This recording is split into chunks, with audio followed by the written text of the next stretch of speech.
There really hasn't been a video game character whose rise and fall from grace has been documented or talked about as much as Sonic the Hedgehog.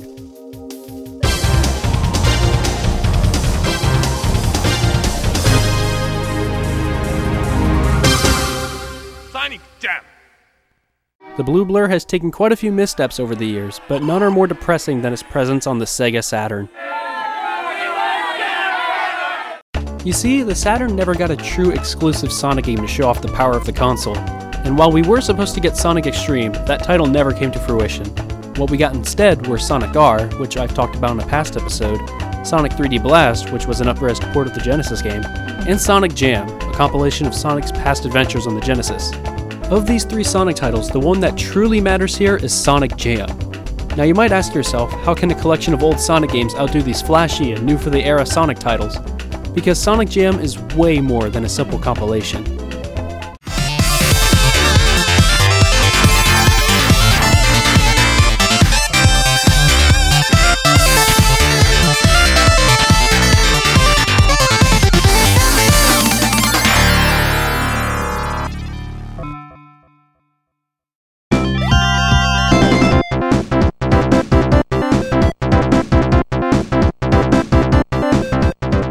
Sonic Jam was released in North America on July 31st, 1997, and in other territories throughout the year. The collection includes all of Sonic's canon adventures on the Sega Genesis, from Sonic 1 to Sonic & Knuckles, with some very cool extra features included as well. But we'll get into that as we go along. The real meat here is in the Genesis games. Rather than these being emulated versions of these classic titles, all the games have been ported from the ground up to the Saturn hardware, and are able to take advantage of some of the Saturn hardware's features. Most notable of these improvements is that all the music for the games are streamed from the disc via Redbook audio. But don't try to listen to the music on a CD player, as if you have the Japanese version like me, you'll get this message.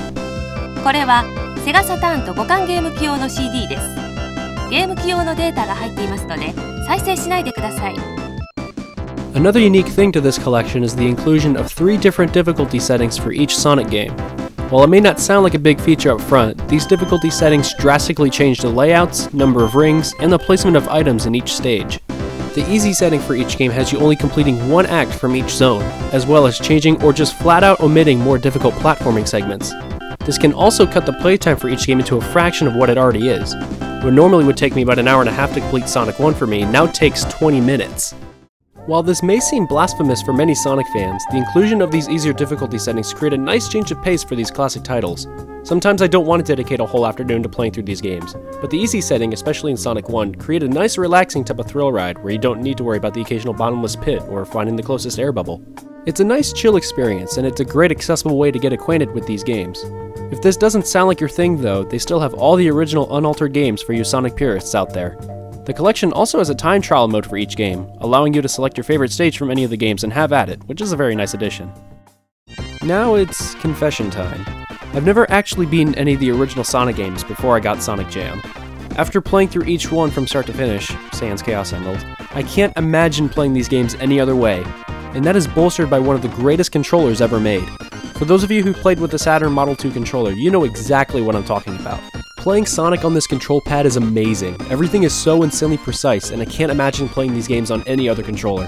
Couple that with the timeless gameplay of these 4 games, and you have the definitive way of playing Sonic the Hedgehog on any console, bar none. I haven't even gotten to the best part of the collection, the extras. Included along with these games is another mode called Sonic World. Now I want you to imagine that you just picked up this game for your Saturn, and you only really anticipated the 4 games on this collection. You see Sonic World on the main menu and select it, then you realize that, oh my god, it's Sonic in 3D! Yeah, Sonic World is an overworld that allows you to control Sonic freely in a 3D space, but it's much more than that. This mode is really an interactive museum on the history of Sonic the Hedgehog up to this point. All the buildings that you see represent different little extras you can view, such as artwork, a series timeline, music, and movies. Besides all the cool little bonuses that you can find in the buildings, there are also some time trial missions you can complete in the overworld. These range from gathering a certain number of rings, finding tails, hitting all the checkpoint markers, and popping balloons before the time runs out. The graphics in this mode are also pretty stunning for a Saturn title. The world is full of color and charm, with waterfalls, floating platforms, and bridges. You can even see across the whole map without any pop-in showing its ugly face. The Sonic World mode is a big treat for any die-hard Sonic fan, and is almost totally worth picking up Sonic Jam for alone. Sonic Jam is one of the best games you can pick up for your Sega Saturn. Its one-two punch of classic Sonic action and pretty awesome extras make this an absolute must-buy for any Sonic or Sega fan. The Japanese and PAL versions can be easily acquired for under $20, but if you fancy an American copy, it commands quite a price online, upwards of about $80 or more, so the former two are your best bet here. Sonic Jam is easily up there as one of the Hedgehog's crowning achievements in video games. Even if it is just a repackaging of older games, it's so well made that I absolutely have to recommend it. Just don't go and accidentally pick up the Gamecom version.